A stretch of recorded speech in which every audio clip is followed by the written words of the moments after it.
Hello, thank you so much for being here today. I'm honored to speak in front of you. My name is Reema Zaman, and I am the author of I Am Yours.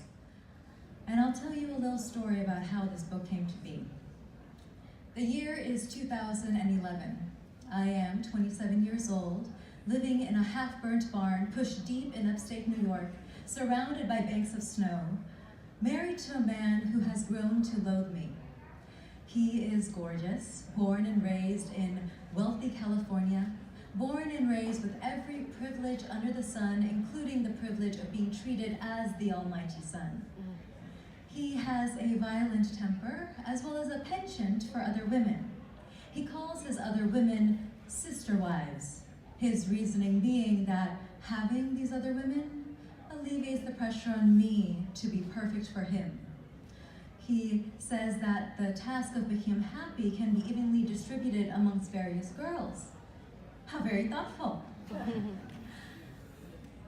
We are so remote that we don't have cell reception, meaning that I'm very careful to dance around his temper because I don't want to lose his love, nor do I want to exacerbate his rage, because should I need to call for help, there is no one around for miles to hear me. The barn is freezing. We lack indoor plumbing as well as built-in heating, and the only light we receive are from naked light bulbs strung from the rafters. I've learned how to walk around these light bulbs with my eyes closed because the burning glass promises to singe the skin if touched. It's as though I've surrounded myself with danger. Although all my emotions and earnings are invested into our lives together, this barn, his car, our bills, he insists that only his name appears on every lease. Everywhere I look is evidence of my slow erasure.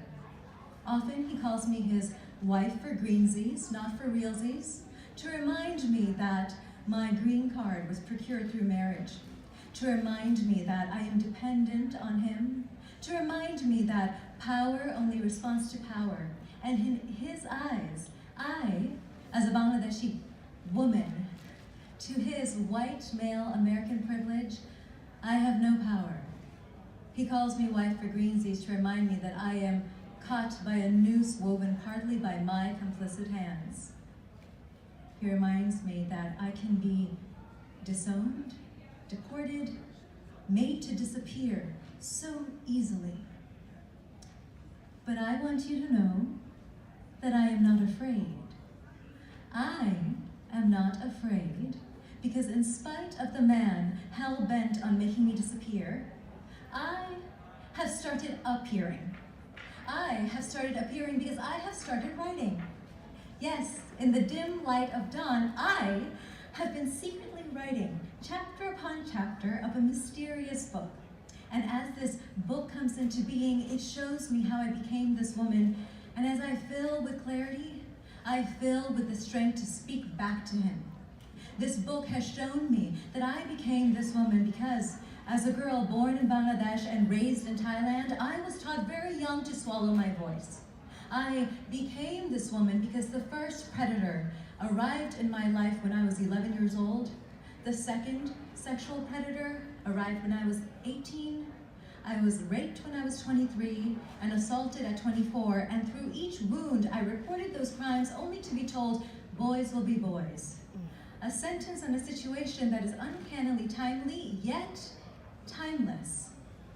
I became this woman because wound upon wound, the world has shown me that the promise of justice often fails to influence the reality of justice, especially if you're a woman, especially if you are brown, especially if you were born in a Muslim country like Bangladesh. Therefore, shadow after shadow, I have swallowed my voice. I have been taught that I was powerless and insignificant, leading me here to be married to a man who treats me like I am worthless. It is all connected. However, thanks to my secret writing, I now know the higher truth.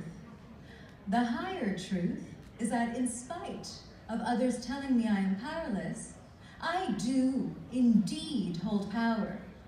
Because In my body, although I hold the history of wound upon wound flung on generation after generation of women, of immigrants, of people of color, I simultaneously hold the history of our formidable resilience, developed through the ages to withstand and overcome every adversity.